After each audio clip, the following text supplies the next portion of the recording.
Salam,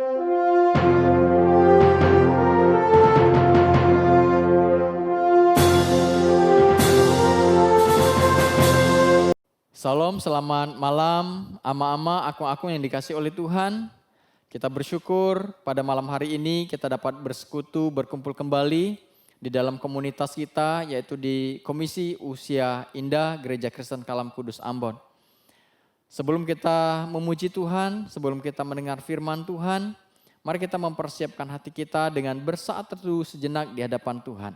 Mari kita mengambil saat teduh di hadapan Tuhan.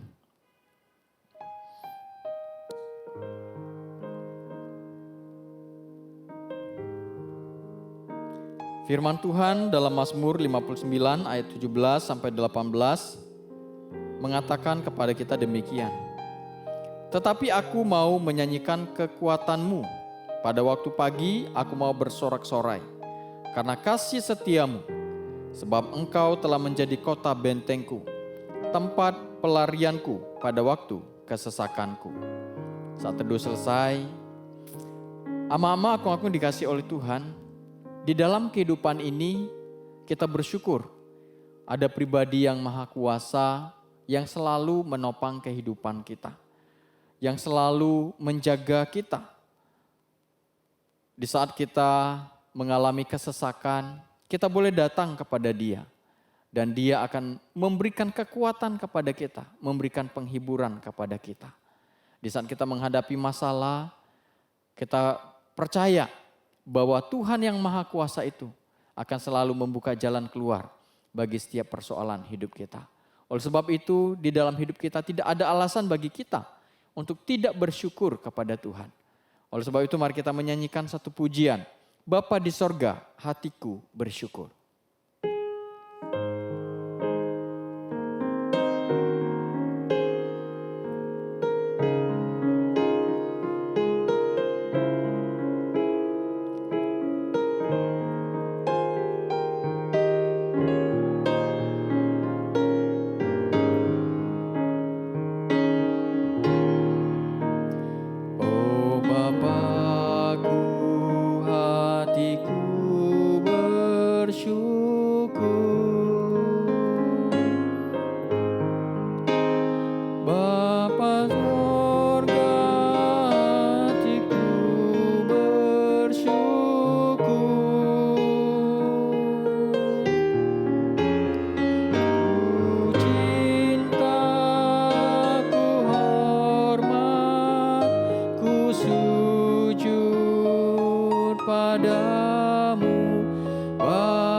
Kita berdoa. Segala puji syukur kami naikkan hanya kepada Tuhan, karena memang Tuhan begitu baik di dalam kehidupan kami. Kami bersyukur Tuhan boleh menopang kehidupan kami. Kami bersyukur Tuhan boleh menjaga kami. Kami bersyukur karena Tuhan boleh memberkati keluarga-keluarga kami. Terima kasih Bapa. Oleh sebab itu tidak ada alasan bagi kami untuk tidak bersyukur di hadapan Tuhan. Pada malam hari ini terlebih lagi kami bersyukur kalau kami boleh dipersatukan kembali di dalam persekutuan di mana kami boleh berkumpul bersama-sama sebagai komunitas kami, yaitu komunitas Usia Indah.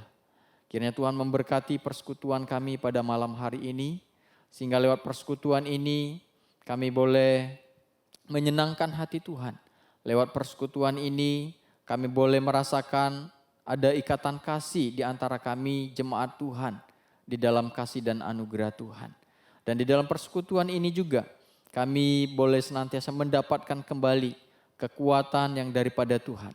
Baik lewat pujian maupun lewat kebenaran firman Tuhan. Terima kasih Bapa, berkati persekutuan kami pada malam hari ini. Dari awal sampai akhir, kiranya Tuhan memimpin sehingga nama Tuhan boleh dipermuliakan. Dan setiap kami semua boleh diberkati oleh Tuhan. Di dalam nama Tuhan Yesus kami berdoa dan mengucap syukur. Amin. Ya, ama-ama, akung-akung dikasih oleh Tuhan. Mari kita menyanyikan pujian kembali. Yaitu hari ini, harinya Tuhan.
Mari kita bersuka cita, bersuka cita. Hari ini harinya Tuhan. Mari kita bersuka cita. Hari ini harinya Tuhan. Ya, sebelum kita mendengarkan firman Tuhan, mari kita mempersiapkan hati kita dengan menyanyikan satu pujian firman hidup.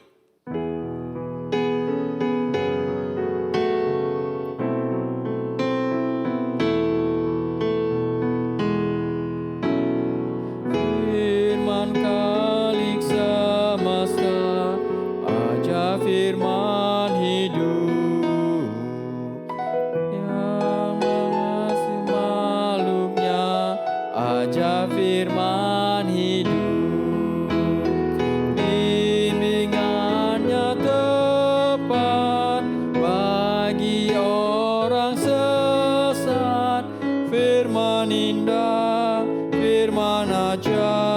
Firman yang beri hidup, firman indah, firman ajaib, firman yang beri hidup.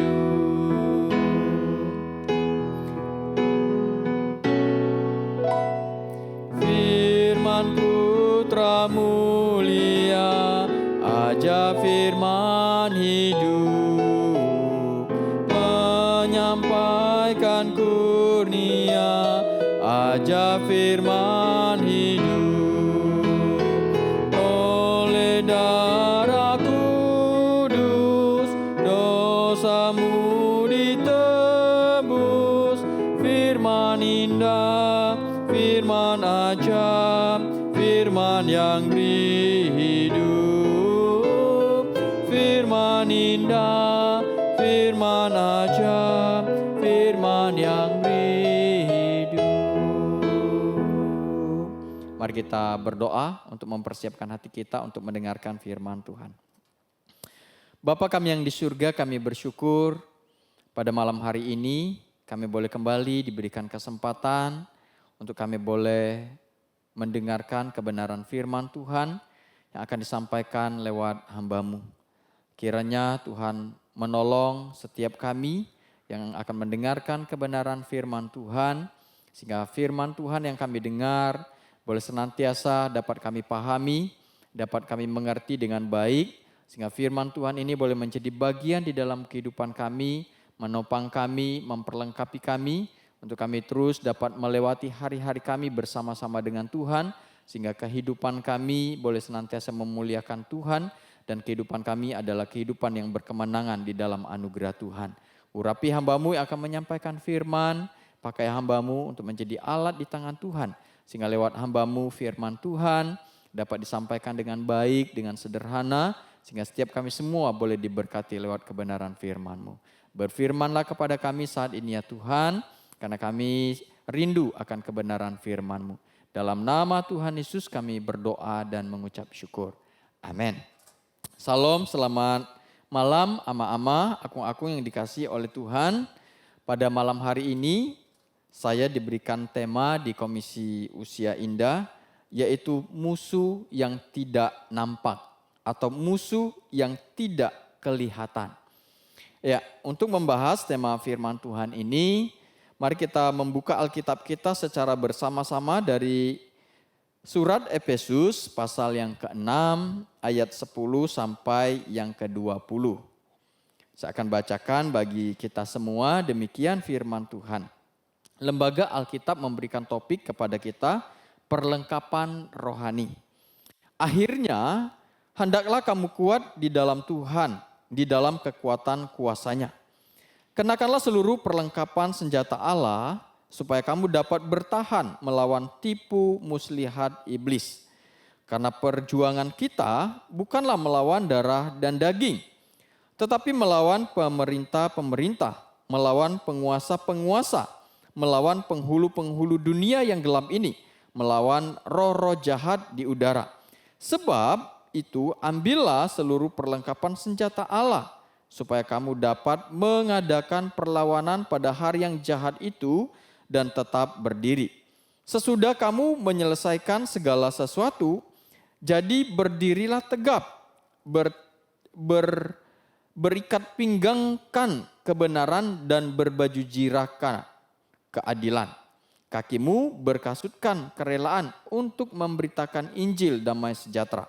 Dalam segala keadaan, pergunakanlah perisai iman, sebab dengan perisai itu kamu akan dapat memadamkan semua panah api dari si jahat. Dan terimalah ketopong keselamatan dan pedang roh, yaitu firman Allah. Dalam segala doa dan permohonan, berdoalah setiap waktu di dalam roh dan berjaga-jagalah di dalam doamu itu, dengan permohonan yang tak putus-putusnya untuk segala orang kudus. Juga untuk aku, supaya kepadaku jika aku membuka mulutku dikaruniakan perkataan yang benar, agar dengan keberanian aku memberitakan rahasia Injil, yang kulayani sebagai utusan yang dipenjarakan. Berdoalah supaya dengan keberanian aku menyatakannya, sebagaimana seharusnya aku berbicara. Ya, berbahagialah kita yang membaca, merenungkan, dan yang akan melakukan firman Tuhan di dalam kehidupan kita.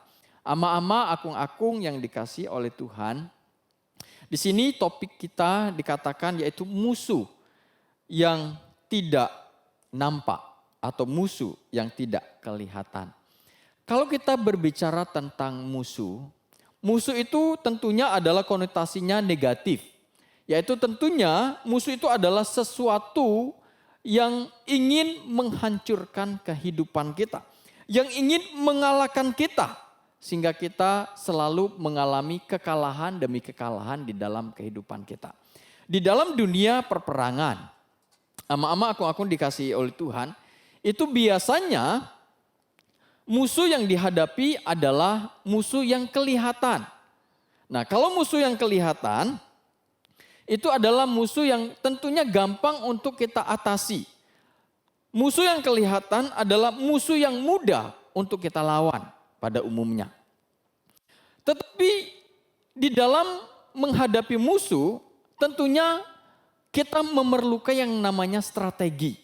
Kita memerlukan yang namanya kekuatan tersendiri, sehingga kita dapat melawan serangan-serangan musuh. Bahkan ketika musuh datang, kita dapat melawan dan kita dapat menang menghadapi musuh. Nah, tetapi di dalam bagian ini kita berbicara tentang musuh, bukanlah musuh yang dapat kita lihat dengan kasat mata. Bukanlah musuh yang dapat kita lawan yang tentunya dengan kekuatan kita manusia. Di mana kebenaran firman Tuhan dikatakan kepada kita bahwa musuh yang kita hadapi di dalam realita kehidupan kita adalah musuh yang tidak nampak atau musuh yang tidak kelihatan. Siapa musuh yang tidak kelihatan itu? Siapa musuh yang tidak nampak itu? Yang selalu melawan kita, yang selalu ingin mengalahkan kita, yang selalu ingin menghancurkan hidup kita. Musuh itu dikatakan adalah iblis. Musuh itu adalah dikatakan adalah penghulu-penghulu dunia yang gelap ini. Roh-roh jahat yang ada di dalam dunia ini, yaitu iblis.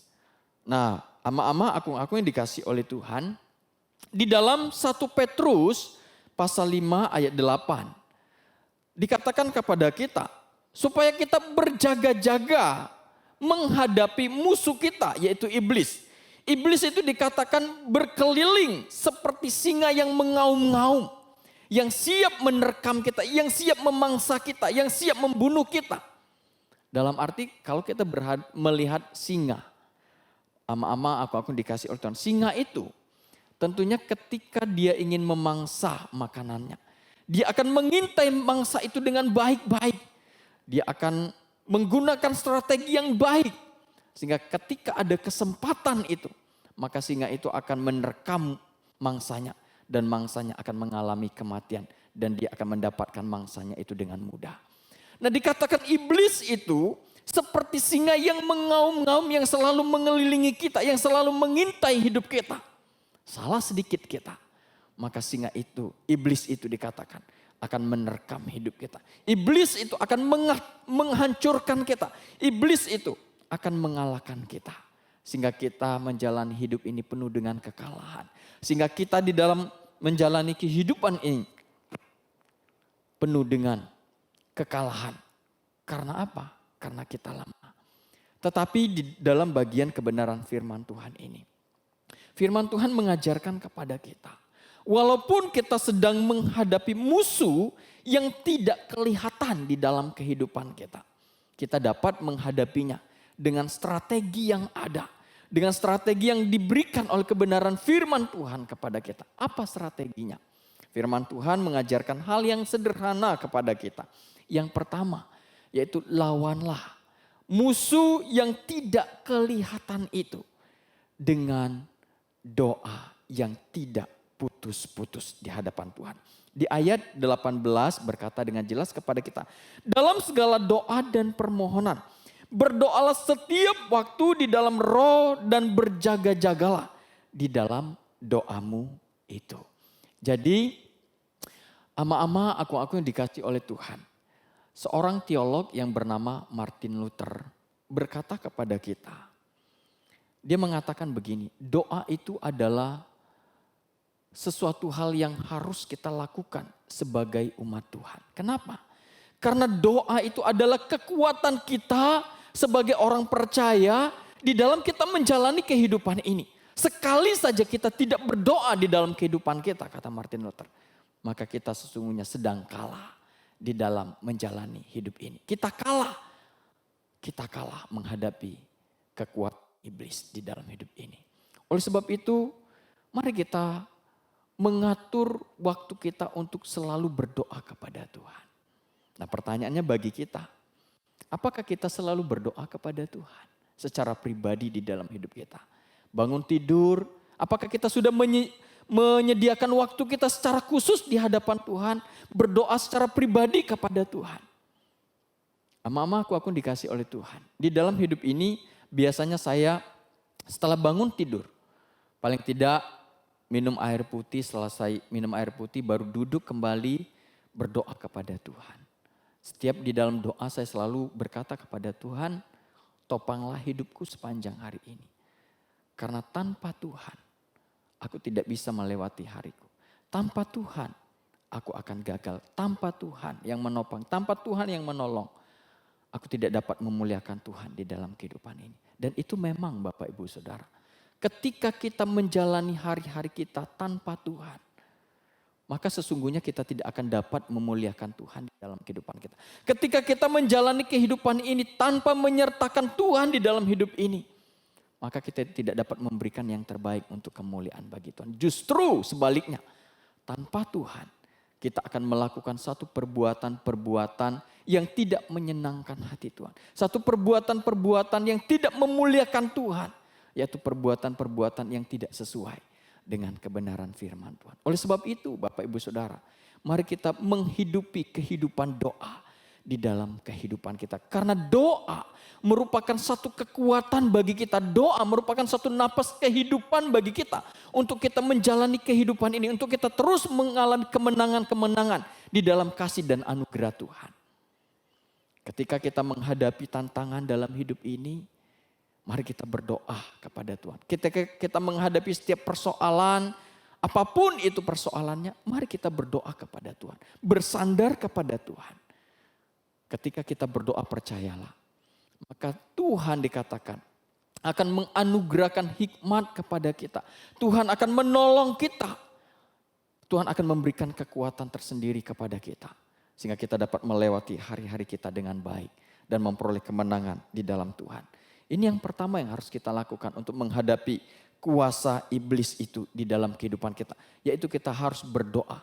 Berdoa berarti kita harus selalu bergantung sepenuhnya kepada Tuhan. Dan mengandalkan Tuhan di dalam kehidupan ini. Yang kedua Bapak Ibu Saudara, yang firman Tuhan ajarkan kepada kita. Yaitu kita harus mengenal atau kita harus memahami. Kita harus menghidupi kebenaran-kebenaran firman Tuhan di dalam kehidupan kita. Di ayat 17 sangat jelas berkata kepada kita begini. Dan terimalah ketopong keselamatan dan pedang roh, yaitu firman Allah. Nah Bapak Ibu Saudara, kalau kita melihat perjalanan Tuhan Yesus. Ketika Tuhan Yesus berada di dalam dunia ini, di saat dia menjalankan misinya di dalam dunia ini untuk menyelamatkan kita manusia. Tuhan Yesus juga tidak kebal dari godaan iblis.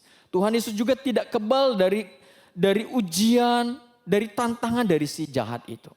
Di mana firman Tuhan berkata bahwa Yesus sendiri diuji oleh iblis. Yesus sendiri digoda oleh iblis. Tetapi ketika Tuhan Yesus digoda oleh iblis, Tuhan Yesus menghadapinya dengan apa? Tuhan Yesus menghadapinya dengan firman. Berapa kali Tuhan Yesus berkata, firman Tuhan berkata, firman Tuhan berkata, firman Tuhan berkata. Jadi Bapak Ibu Saudara, untuk kita menang menghadapi kuasa si jahat itu, kita harus mengerti, memahami firman dan menghidupi firman itu di dalam kehidupan kita. Tanpa kita memahami firman, tanpa kita mengerti firman, tanpa kita menghidupi firman di dalam kehidupan kita, maka kita akan jatuh. Iblis itu pintar sekali Bapak Ibu Saudara. Kadangkala firman Tuhan dipakai juga oleh iblis kadangkala. Untuk apa? Untuk menjatuhkan kita. Tetapi ketika kita mengerti akan firman, ketika kita memahami firman, ketika kita menghidupi firman, maka kita dapat bertahan. Maka kita tetap akan dapat kuat menghadapi setiap serangan-serangan iblis itu di dalam kehidupan kita. Dan tentunya hidup kita akan sesuai standarnya adalah kebenaran-kebenaran firman Tuhan. Ketika kita ingin berkata-kata, standar setiap perkataan yang seharusnya keluar dari mulut bibir kita itu adalah firman. Sehingga setiap kata-kata kita itu adalah kata-kata yang tidak pernah sia-sia. Oleh sebab itu firman Tuhan berkata, setiap anak Tuhan hendaklah dia berbicara seolah-olah dia sedang menyampaikan kebenaran firman Allah. Sehingga setiap orang yang mendengarkan perkataannya mendapatkan kekuatan, mendapatkan penghiburan dari perkataannya itu. Nah Bapak Ibu Saudara bayangkan kalau kita hidup kita standarnya adalah firman. Ketika kita mengeluarkan setiap ucapan dari mulut bibir kita, standarnya adalah kebenaran firman Allah. Maka percayalah setiap perkataan kita itu tidak akan pernah sia-sia. Perkataan kita ketika didengar oleh orang yang mendengarkan akan mendapatkan kekuatan, akan mendapatkan penghiburan. Bahkan lebih daripada itu, mereka akan mendapatkan karunia yang daripada Allah. Yang tentunya akan membawa mereka kepada keselamatan. Ketika kita mengambil keputusan, ketika kita ingin bertindak di dalam kehidupan kita. Harusnya standarnya adalah kebenaran firman Allah. Jadi Bapak Ibu Saudara, kalau hidup kita ini menggunakan standarnya adalah firman Allah, maka kita dapat membentengi kehidupan kita dari serangan-serangan dari si iblis itu. maka tentunya kita akan tetap kuat dan teguh di dalam hidup kita. Dan kita tentunya akan terus memperoleh kemenangan ketika kita melakukan paling tidak dua hal yang sederhana ini di dalam kehidupan kita. Yang pertama dikatakan kita harus selalu menghidupi kehidupan doa di dalam kehidupan kita. Yang kedua, kita harus mengerti firman, kita harus memahami firman, dan kita harus menghidupi firman. Dan menjadikan firman itu menjadi standar di dalam kehidupan kita. Dua benteng inilah yang akan membuat kita kuat untuk menghadapi, untuk mengalahkan musuh kita yang tidak kelihatan itu di dalam kehidupan ini. Jadi ama-ama, akung-akung yang dikasih oleh Tuhan, biarlah firman Tuhan ini boleh senantiasa menguatkan kita, boleh senantiasa memperlengkapi kita kembali di dalam kita menjalani kehidupan ini. Ingat, musuh kita bukanlah musuh yang kelihatan. Musuh kita adalah musuh yang tidak kelihatan, adalah iblis. Untuk kita menghadapi musuh kita, untuk kita mengalahkan musuh kita harus membentengi kehidupan kita dengan menghidupi kehidupan doa di dalam kehidupan kita. Dengan menghidupi kebenaran-kebenaran firman Tuhan di dalam kehidupan kita. Biarlah firman Tuhan ini boleh senantiasa menjadi berkat bagi kita semua. Mari kita berdoa. Bapa kami yang di surga, kami mengucap syukur buat kebenaran firman Tuhan yang telah kami renungkan bersama-sama, yang telah kami dengarkan. Di mana firman Tuhan hari ini mengingatkan kami secara sederhana. Bahwa sesungguhnya di dalam menjalani kehidupan ini, musuh kami bukanlah musuh yang kelihatan. Tetapi musuh kami yang sesungguhnya adalah musuh yang tidak kelihatan. Yaitu iblis, roh-roh jahat yang selalu mengintai kami. Yang selalu ingin menghancurkan hidup kami. Yang selalu menggunakan sesuatu hal yang halus sekali untuk menjerat hidup kami jatuh di dalam dosa. Tetapi kami juga bersyukur Tuhan. Lewat kebenaran firman Tuhan ini, kami boleh diperlengkapi kembali. Kami boleh diingatkan kembali bagaimana seharusnya kami menghadapi musuh kami yang tidak kelihatan itu. Yaitu kami harus menghidupi kehidupan doa di dalam kehidupan kami. Karena doa itu adalah napas kehidupan kami. Doa itu adalah sumber kekuatan bagi kami. Doa itu menunjukkan bahwa kami sesungguhnya tidak mampu menjalani hidup ini tanpa anugerah Allah. Doa merupakan wujud nyata kami. Bahwa kami sesungguhnya hidup bergantung di dalam anugerah Allah. Dan kami percaya ketika kami menghidupi doa di dalam kehidupan kami. Di dalam anugerah Allah. Tuhan akan memberikan kekuatan kepada kami. Tuhan akan terus memberikan, menuntun kami untuk kami dapat hidup di dalam anugerah Allah. Dan memperoleh kemenangan di dalam Tuhan. Dan ajar kami Tuhan untuk mengerti firman, untuk memahami firman, untuk menghidupi firman. Dan menjadikan firman Tuhan menjadi standar di dalam kehidupan kami. Dengan dua hal ini, maka kami dapat membentengi hidup kami dari musuh kami. Dengan dua hal ini, kami dapat melawan muslihat dari musuh kami. Kami dapat mengalahkan musuh kami di dalam kehidupan kami. Sehingga kami dapat menang di dalam menjalani kehidupan ini. Terima kasih Bapa. Terima kasih. Biarlah kebenaran firman Tuhan ini boleh senantiasa menguatkan dan meneguhkan iman kami. Kami juga berdoa menyerahkan secara khusus untuk kami, orang-orang tua yang tentunya secara fisik kami sudah lemah. Ada banyak pergumulan-pergumulan yang kami hadapi di dalam kehidupan kami di masa tua. Mungkin pergumulan kondisi kesehatan kami. Kami berdoa Tuhan untuk setiap kami yang sedang mengalami lemah tubuh. Yang sedang mengalami sakit pada saat ini. Yang sedang terbaring saat ini. Kami berdoa Tuhan, kiranya Engkau berbelas kasihan kepada kami semua. Jamalah sakit penyakit kami. Tolonglah kami Tuhan, berkati setiap obat-obatan yang kami pakai. Sehingga lewat semua itu Tuhan boleh menganugerahkan kesehatan dan kesembuhan kepada kami. Kami juga berdoa menyerahkan Tuhan untuk setiap kami di masa usia indah ini. Kiranya Tuhan terus memberikan kekuatan kepada kami. Kiranya Tuhan memberikan penghiburan kepada kami. Kiranya Tuhan terus menopang kami. Dan jangan biarkan kami bergumul sendirian di masa tua kami. Kami juga berdoa menyerahkan untuk seluruh keluarga kami Tuhan. Mungkin kami saat ini sedang berdoa untuk anak-anak kami. Untuk cucu-cucu kami, untuk masa depan mereka, untuk keluarga mereka, untuk usaha pekerjaan mereka Tuhan. Secara khusus di masa-masa yang sulit ini. Tuhan, Kami sebagai orang tua mungkin tidak dapat berbuat banyak buat mereka. Kami sebagai orang tua mungkin tidak dapat menolong mereka secara signifikan. Tetapi ini yang kami lakukan. Kami boleh menjadi tiang doa bagi mereka. Kami boleh terus mendoakan mereka Tuhan di dalam kehidupan mereka. Berkatilah kami di dalam kehidupan rumah tangga mereka. Berkati mereka Tuhan di dalam segala usaha pekerjaan mereka. Berkati mereka semua di dalam masa depan mereka Tuhan. Dan ajar anak-anak kami, cucu-cucu kami untuk hidup takut dan mengandalkan Tuhan di dalam kehidupan mereka. Karena firman Tuhan berkata, setiap orang yang takut akan Tuhan, setiap orang yang mengandalkan Tuhan di dalam kehidupannya, maka anak cucunya ada di dalam perlindungan Tuhan. Anak cucunya ada di dalam berkat-berkat Tuhan. Terima kasih Bapa, ini doa kami. Kami bersyukur malam hari ini Tuhan boleh memimpin persekutuan kami dari awal sampai akhir. Biarlah persekutuan ini boleh senantiasa boleh menjadi wadah bagi kami. Ya ini gereja kami. Sehingga kami boleh bersama di dalamnya. Sehingga kami boleh bersama-sama kuat di dalamnya. Sehingga kami sama-sama hibur di dalamnya. Bahkan di dalam komunitas ini kami boleh saling memperhatikan satu sama yang lain. Dan di dalam komunitas ini kami dapat bersama-sama memuliakan Tuhan. Terima kasih Bapa, malam hari ini kami menyerahkan seluruh kehidupan kami secara di dalam peristirahatan kami. Jagalah kami, topanglah kami Tuhan. Sehingga kami dapat menikmati tidur malam kami sepanjang malam ini. Sehingga besok pagi pun kami dapat bangun dengan tubuh yang sehat. Di dalam kasih dan anugerah Tuhan. Di dalam nama Tuhan Yesus kami telah berdoa dan mengucap syukur. Amin.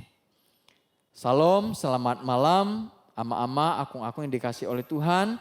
Persekutuan kita selesai pada malam hari ini. Saat teduh, Tuhan Yesus memberkati kita semua. Amin.